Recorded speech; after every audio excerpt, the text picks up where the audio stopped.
Hello dear student, YouTube के हमारे इस क्लास में आपका फिर से वेलकम है। स्टूडेंट, आज हम class 11 chemistry fundamental part number 2 में जानेंगे कि लॉ ऑफ केमिकल कॉम्बिनेशन क्या होता है, जिसे कहते हैं रासायनिक संयोग का नियम। इससे संबंधित जैसे law of conservation of mass क्या होता है, लॉ ऑफ कांस्टेंट प्रोपोर्शन क्या होता है, लॉ ऑफ मल्टीपल प्रोपोर्शन क्या होता है, लॉ ऑफ रेसिप्रोकल प्रोपोर्शन क्या होता है। फिर अंत में जानेंगे कि Gay-Lussac law of combining value क्या होता है। इन सब विषयों पर हम इस वीडियो में चर्चा करेंगे। आज का यही हमारा टॉपिक होगा, इस पे हम लोग चर्चा करेंगे। यदि इसका वीडियो आपको समझ में आता है तो आप इसको लाइक कीजिए, शेयर कीजिए, और जो लोग हमारे इस चैनल को सब्सक्राइब नहीं किए हैं वो लोग सब्सक्राइब कर लीजिए। तो आइए स्टूडेंट, हम जानते हैं सबसे पहले law of conservation of mass क्या होता है।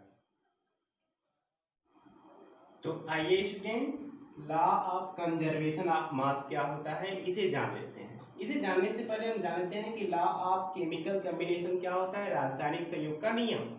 देखिए, रासायनिक वैज्ञानिकों ने रासायनिक परिवर्तनों के मात्रात्मक अध्ययनों के आधार पर निम्न नियम प्रस्तुत किए, जिसे लॉ ऑफ केमिकल कॉम्बिनेशन कहते हैं। इसमें पहला नियम हम लोग पढ़ने चल रहे हैं, law of conservation of mass, द्रव्यमान संरक्षण का नियम। इस नियम को रशियन वैज्ञानिक एम.वी. लोमोनोसोव ने 1756 में प्रस्तुत किया।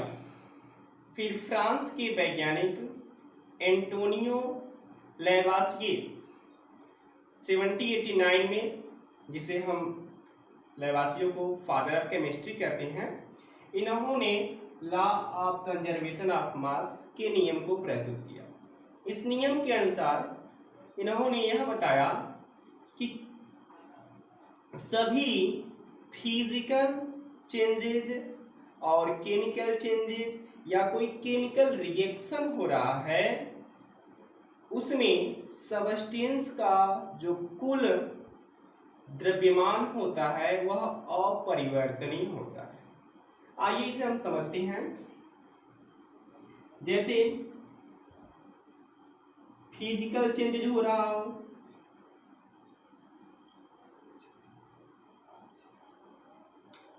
जैसे आपके पास आइस है, बर्फ है, इसे क्या करें, एक बंद पात्र में ले लें और आइस का वेट कितना है इसे माप लें।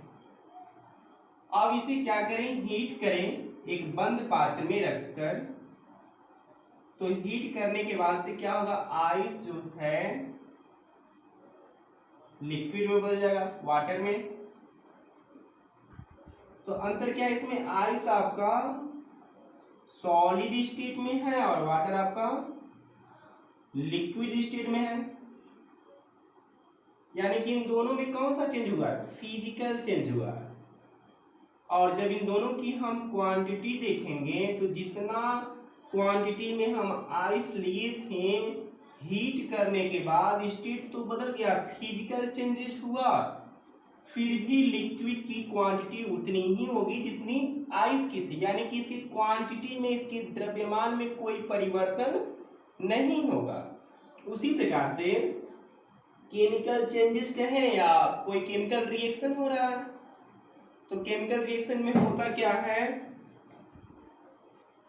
कोई रिएक्टेंट जो है कन्वर्ट हो जाता है प्रोडक्ट में। तो इसमें क्या है, केमिकल चेंजेस हो रहा है, रिएक्टेंट प्रोडक्ट में चेंज हो रहा है। यह जानिए, जितनी मात्रा में, जितनी क्वांटिटी में हम रिएक्टेंट लेंगे उतनी ही क्वांटिटी में प्रोडक्ट बनेगा, इसमें कोई परिवर्तन नहीं होगा। यानी कि यह कौन सा चेंज है, केमिकल चेंजेस।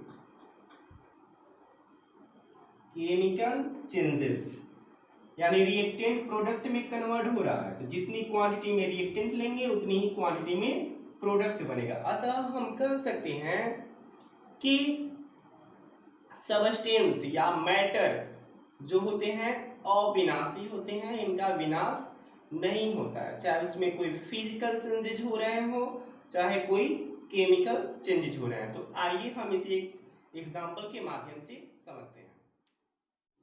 तो आइए student, law of conservation of mass, द्रव्यमान संरक्षण के नियम को एक उदाहरण के माध्यम से समझ लेते हैं।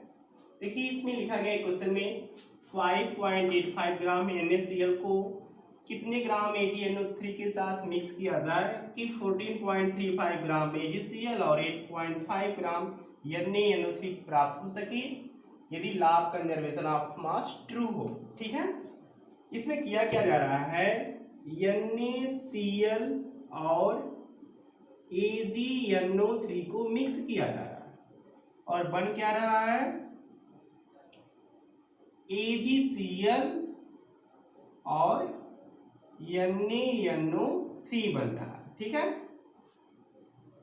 इधर एरो के पहले जो भी कुछ लिखे जाते हैं उसे हम कहते हैं रिएक्टेंट, और एरो के बाद जो कुछ बनता है उसको क्या कहते हैं, प्रोडक्ट कहते हैं। ठीक है, तो इसमें हम जानते हैं law of conservation of mass यह कहता है कि किसी भी रिएक्शन में, केमिकल रिएक्शन में जितनी क्वांटिटी में रिएक्टेंट होते हैं उतनी ही क्वांटिटी में प्रोडक्ट बनते हैं। यदि इस एग्जाम्पल में जितनी मात्रा में रिएक्टेंट और उतनी ही मात्रा में यदि प्रोडक्ट बन जाते हैं, यानी कि law of conservation of mass true है। तो इसमें क्या है, NaCl की क्वांटिटी दिया है 5.85 ग्राम, AgNO3 की क्वांटिटी नहीं दिया, इसको x मान लेते हैं, इक्वल टू AgCl कितना बना है आपका 14.35 ग्राम और NaNO3 है 8.5 ग्राम। यहाँ पे हो जाएगा आपका 5.85 प्लस x इक्वल टू, इन दोनों को ऐड करेंगे तो आपका हो जाएगा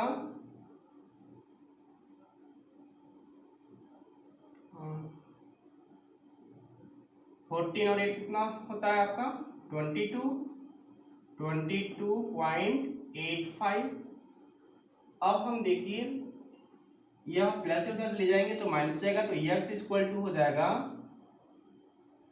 22.85 माइनस 5.85, इसमें से घटा देंगे तो x की वैल्यू हो जाएगी 70 ग्राम, यानी x की वैल्यू यहाँ पे कितनी हो गई 70 ग्राम हो गई। अब इन दोनों को जोड़ लीजिए, 70 ग्राम और 5.85, तो ये कितना हो गया 22.85, यानी रिएक्टेंट जितने हैं, ये रिएक्टेंट जितना है कितना है आपका 22.85 और प्रोडक्ट भी 22.85 ग्राम है, यानी दोनों की क्वांटिटी बराबर हो रही है, इसलिए law of conservation of mass true है। उसी प्रकार से एक एग्जांपल हम और समझ लेते हैं।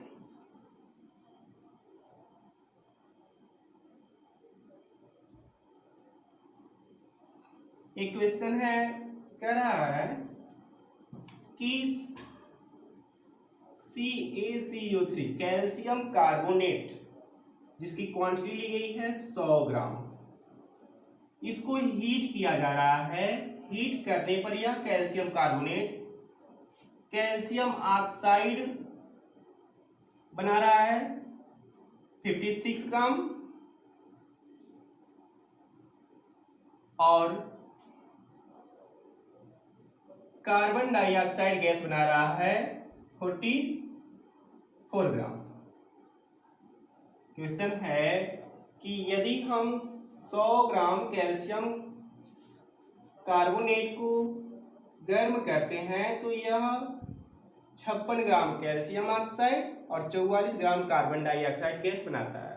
तो क्या यह law of conservation of mass के नियम का पालन करता है? तो हाँ, क्यों? क्योंकि कैल्शियम कार्बोनेट आपका रिएक्टेंट है और CaO और CO2 यह दोनों क्या है, प्रोडक्ट हैं। क्वांटिटी कैल्शियम कार्बोनेट की 100 ग्राम है और दोनों प्रोडक्टों की क्वांटिटी को यदि ऐड कर देते हैं तो भी जो है 100 ग्राम प्राप्त हो रहा है। इसलिए हम कहेंगे कि यह जो है एग्जाम्पल, यह उदाहरण जो है law of conservation of mass के नियम का पूर्णतः पालन कर रहा है। ठीक है, आइए अब हम अगले नियम को जानते हैं। तो आइए स्टूडेंट हम जान लेते हैं लॉ ऑफ कांस्टेंट प्रोपोर्शन, स्थिर अनुपात का नियम, या लॉ ऑफ कांस्टेंट कंपोजिशन, स्थिर संगठन का नियम क्या कहता है। इस नियम को J.L. प्राउस्ट नामक वैज्ञानिक ने 1747 में दिया था। इस नियम में यह बताया गया कि किसी भी प्योर कंपाउंड के नमूने में तत्वों के द्रव्यमान का अनुपात जो होता है वह कांस्टेंट रहता है, स्थिर रहता है, चाहे वह कंपाउंड किसी भी विधि द्वारा बनाया गया हो या किसी भी स्रोत से प्राप्त किया गया हो। जैसे एग्जाम्पल हम समझ लेते हैं। पहला H2O, जल को किसी भी स्रोत से, चाहे नदी से, तालाब से, समुद्र से या झील से प्राप्त करें, चाहे हम जल को लैब में प्रयोग करके बनाएं, हर जगह इसमें हाइड्रोजन और ऑक्सीजन, इन दोनों तत्वों का जो रेशियो होता है 1:8 होता है। कैसे, थोड़ा सा समझ लेते हैं हम लोग। H2O में हाइड्रोजन एटम की संख्या 2 है और हाइड्रोजन का एटॉमिक वेट होता है, परमाणु भार 1 होता है, और 2 हाइड्रोजन है इसलिए 2:, ऑक्सीजन का एटॉमिक वेट 16 होता है। इन दोनों को और हम जो छोटा करेंगे तो यह होगा 1:8। ठीक है, इसी प्रकार से एग्जाम्पल नंबर 2 हम देखेंगे। CO2, कार्बन डाइऑक्साइड गैस, इसे हम किसी भी स्रोत से प्राप्त करते हैं, जैसे CaCO3 कैल्शियम कार्बोनेट को हीट करते हैं तो बनता है कैल्शियम ऑक्साइड और कार्बन डाइऑक्साइड गैस। उसी प्रकार से कार्बन का यदि हम दहन करें, कार्बन को जलाएं तो यह ऑक्सीजन के साथ रिएक्ट होकर बनाएगा CO2, कार्बन डाइऑक्साइड गैस बनाएगा। तो हम कार्बन डाइऑक्साइड को भी किसी भी स्रोत से क्यों ना बनाएं, तो इनका रेशियो देखिए क्या आता है। कार्बन डाइऑक्साइड, कार्बन का एटॉमिक वेट कितना होता है, एटॉमिक नंबर 6, एटॉमिक वेट 12 होता है, और ऑक्सीजन का 16 होता है। 2 ऑक्सीजन है यहाँ पे, इनका रेशियो 12 संबंधे 32 होता है, या इसे और छोटा करेंगे तो क्या होगा 6 या 3 संबंधे 8 का रेशियो प्राप्त होगा। यानी कि कार्बन डाइऑक्साइड को हम किसी भी स्रोत से क्यों न प्राप्त करें या किसी विधि द्वारा बनाएं, हर जगह इसमें कार्बन और ऑक्सीजन का रेशियो क्या होगा 3:8 का रेशियो। अब आइए हम अगले नियम को जानते हैं। तो आइए स्टूडेंट हम जान लेते हैं लॉ ऑफ मल्टीपल प्रोपोर्शन क्या होता है, गुणित अनुपात का नियम। इस नियम को जॉन डाल्टन नामक वैज्ञानिक ने 1803 ईस्वी में दिया था तथा बर्जीलियस नामक वैज्ञानिक के द्वारा इसे सत्यापित किया गया था। इस नियम के अनुसार यह कहा जाता है कि जब दो भिन्न भिन्न एलिमेंट आपस में संयोग करके एक से अधिक कंपाउंड बनाते हैं तो एक एलिमेंट के भिन्न भिन्न द्रव्यमान दूसरे एलिमेंट के एक निश्चित द्रव्यमान से ही संयोग करता है और उनके बीच जो रेशियो आता है वह स्थिर रहता है। आइए इसे हम एक एग्जांपल के माध्यम से समझते हैं। जैसे एक एग्जांपल कह रहा है कि जब कार्बन व ऑक्सीजन के दो एलिमेंट आपस में संयोग करते हैं तो दो कंपाउंड बनाते हैं। पहला इस कंपाउंड क्या क्या है, एक आपका कार्बन मोनोऑक्साइड बनाता है और एक कौन सा कंपाउंड बनता है, कार्बन डाइऑक्साइड बनाता है। इसमें हम देखें एटॉमिक वेट ऑफ कार्बन का परमाणु भार होता है 12। दोनों यौगिकों में कंपाउंडों में कार्बन का परमाणु भार 12 है। उसके बाद से है एटॉमिक वेट ऑफ कौन सा एलिमेंट है, ऑक्सीजन है। ऑक्सीजन का एटॉमिक वेट होता है एटॉमिक नंबर 8 और एटॉमिक वेट 16 होता है, 16 होता है। इसमें दो ऑक्सीजन है तो यहाँ कितना हो जाएगा, 32 हो जाएगा। इस सारणी में हम देखें तो दोनों कंपाउंडों में चाहे वह कार्बन मोनोऑक्साइड हो चाहे कार्बन डाइऑक्साइड हो में कार्बन की निश्चित मात्रा 12 ग्राम, ऑक्सीजन की 16 व 32 ग्राम से क्रिया करती है। अतः ऑक्सीजन के विभिन्न द्रव्यमानों में 16 संबंधी 32 या कहें 1 संबंधी 2 का एक सरल अनुपात है। अतः यह गुणित अनुपात के नियम लॉ ऑफ मल्टीपल प्रोपोर्शन के नियम का पालन करता है। उसी प्रकार से हम देखें एक एग्जांपल और, हाइड्रोजन व ऑक्सीजन दो अलग अलग तत्व हैं। ये आपस में संयोग करके H2O और हाइड्रोजन पेरोक्साइड बनाते हैं। कंपाउंड कौन कौन से बन रहे हैं,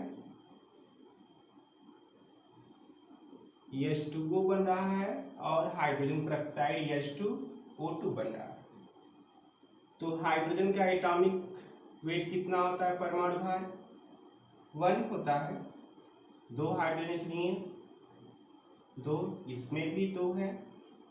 एक हाइड्रोजन का एटॉमिक वेट जो है परमाणु भार 1 होता है, 2 हाइड्रोजन है इसलिए यहाँ पे अनुभार से देखा दें 2 है। और दूसरा एलिमेंट क्या है, ऑक्सीजन। ऑक्सीजन का एटॉमिक वेट होता है आपका 16 होता है, 16 और इसमें 16 है, एक ही ऑक्सीजन, इसमें 2 ऑक्सीजन, यहाँ पे 32 है। यानी कि यही डिफिनीशन क्या कर रहा है कि जब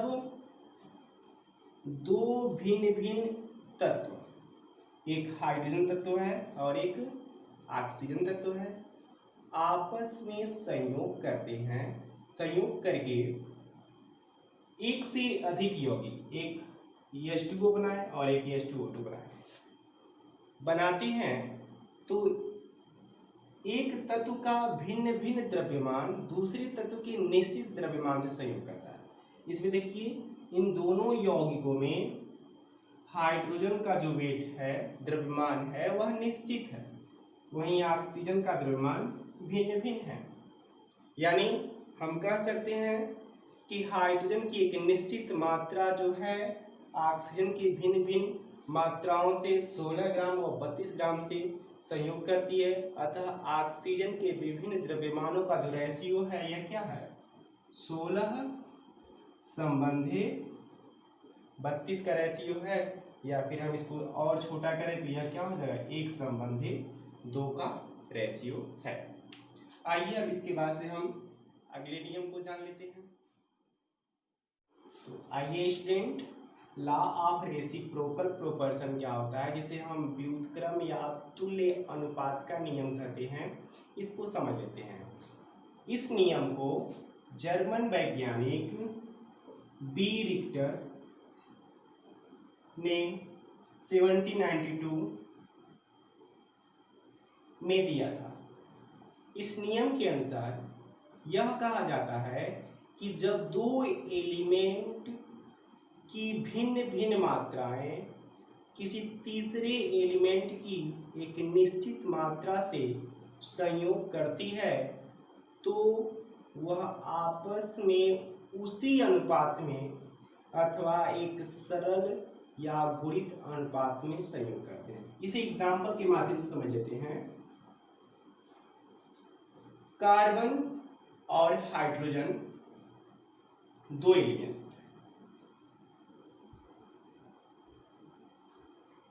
कार्बन और हाइड्रोजन दो एलिमेंट है। यह तीसरे तत्व ऑक्सीजन के साथ अलग अलग संयोग करेगी। कार्बन ऑक्सीजन के साथ संयोग करता है तो कार्बन डाइऑक्साइड बनाता है, हाइड्रोजन ऑक्सीजन के साथ संयोग करता है तो H2O बनाता है। एक बताया गया कि कार्बन और हाइड्रोजन तीसरे तत्व ऑक्सीजन से अलग अलग संयोग करके कार्बन डाइऑक्साइड गैस और H2O बनाते हैं, तथा आपस में संयोग करके कार्बन और हाइड्रोजन जब आपस में संयोग करते हैं तो CH4 मीथेन बनता है। आपस में संयोग करके मीथेन बनाते हैं। तो इसमें हम रेशियो यदि देखें तो क्या हो रहा है, कार्बन डाइऑक्साइड में CO2 में रेशियो यदि देखें तो कार्बन का एटॉमिक नंबर कितना होता है 6 और एटॉमिक वेट 12, और ऑक्सीजन कितने, 2 ऑक्सीजन है, यहाँ पे कितना हो जाएगा, एक ऑक्सीजन का 16 होता है एटॉमिक वेट, 2 ऑक्सीजन है तो 32 रहेगा, यानी कि 12 संबंधी 32, या हम इसको लिख सकते हैं 3 संबंधी 8। उसी प्रकार से H2O को देखें, H2O में रेशियो कितने का है, तो हाइड्रोजन का एटॉमिक वेट होता है 1, 2 हाइड्रोजन है तो एटॉमिक वेट 2 होगा, 2 संबंधी, और ऑक्सीजन का कितना होता है 16। यदि इनको हम और काटेंगे छोटा होगा तो क्या हो जाएगा, 1 संबंधी 8 हो जाएगा। यदि कार्बन और हाइड्रोजन आपस में संयोग किए हैं तो क्या होगा, CH4 में रेशियो देख लेते हैं हम, क्या होगा, कार्बन का कितना होता है 12 होता है, 12 संबंधी और 4 हाइड्रोजन है तो 4 होगा। इसे और छोटा करेंगे तो क्या हो जाएगा, 3 संबंधी 1। बताया गया था इस नियम में कि जब दो भिन्न भिन्न तत्व की मात्राएं किसी तीसरे तत्व की एक निश्चित मात्रा से संयोग करते हैं तो वह आपस में भी उसी अनुपात में, उसी मात्रा में संयोग करते हैं। जैसे बताया गया, कार्बन जो है, कार्बन ऑक्सीजन के साथ 3 संबंधी 8 के अनुपात में जुड़ रहा है, हाइड्रोजन ऑक्सीजन के साथ 1 संबंधी 8 के अनुपात में जुड़ा है, तो वहीं कार्बन और हाइड्रोजन आपस में कितने के अनुपात में जुड़ रहा है, 3 संबंधी 1 के अनुपात में जुड़ रहा है। आइए अब हम जान लेते हैं अगला नियम, गैलुसैक लॉ। तो आइए अब जान लेते हैं गैलुसैक लॉ ऑफ कंबाइनिंग वॉल्यूम, गैलुसैक का गैसीय आयतन संबंधी नियम। यह नियम गैलुसैक नामक वैज्ञानिक ने 1808 में दिया था। इस नियम के अनुसार एनटीपी समान ताप और दाब पर गैस सदैव सरल अनुपात में संयोग करते हैं और प्रोडक्ट भी यदि गैस हो तो उनका वॉल्यूम भी रिएक्टेंट गैसों के वॉल्यूम के सरल अनुपात में होगा। एग्जाम्पल, जैसे हम कहें कि 1 वॉल्यूम हाइड्रोजन जो कि गैस है, 1 वॉल्यूम क्लोरीन के साथ संयोग करके 2 वॉल्यूम हाइड्रोक्लोरिक एसिड बनाता है। अतः इसमें हम देखें, एक वॉल्यूम आपका हाइड्रोजन है, एक वॉल्यूम क्लोरीन है और 2 वॉल्यूम क्या है आपका हाइड्रोक्लोरिक एसिड है। और जो रिएक्टेंट है वे भी गैस है, प्रोडक्ट भी गैस है। तो इसमें हम रेशियो देखें, रेशियो ऑफ रिएक्टेंट कितने का है, 1 संबंधी 1। और यदि हम यह देखें रिएक्टेंट और प्रोडक्ट दोनों का रेशियो देखें, ratio of reactant and product, तो क्या प्राप्त होगा 1:1:2 प्राप्त होगा। उसी प्रकार से एग्जांपल नंबर 2 में देखें, जैसे कहें कि 1 volume nitrogen gas 3 volume hydrogen gas के साथ रिएक्ट करके 2 वॉल्यूम अमोनिया गैस बनाता है। इसमें नाइट्रोजन कितना है, 1 वॉल्यूम, 1 वॉल्यूम, 3 वॉल्यूम आपका हाइड्रोजन है और अमोनिया यानी NH3 कितना है, 2 वॉल्यूम, 2 वॉल्यूम अमोनिया है। तो इसमें यदि हम देखें रेशियो रिएक्टेंट का, रेशियो ऑफ रिएक्टेंट, तो कितने का रेशियो है, 1:3। और यदि रिएक्टेंट और प्रोडक्ट दोनों का रेशियो देखें, ratio of reactant and product, तो क्या होगा 1:3:2। यह है गैलुसाक नियम। गैलुसाक नियम क्या कहता है, नॉर्मल टेम्परेचर प्रेशर पर गैस सदैव सरल अनुपात में संयोग करते हैं और प्रोडक्ट भी यदि गैस हो, प्रोडक्ट भी यदि गैस हो तो उनका जो वॉल्यूम होता है रिएक्टेंट गैसों के वॉल्यूम के सरल अनुपात में होता है, जो कि एग्जाम्पल के माध्यम से समझाया गया है। इस क्लास में बस इतना ही, फिर मिलते हैं आप लोगों के साथ अगली क्लास में।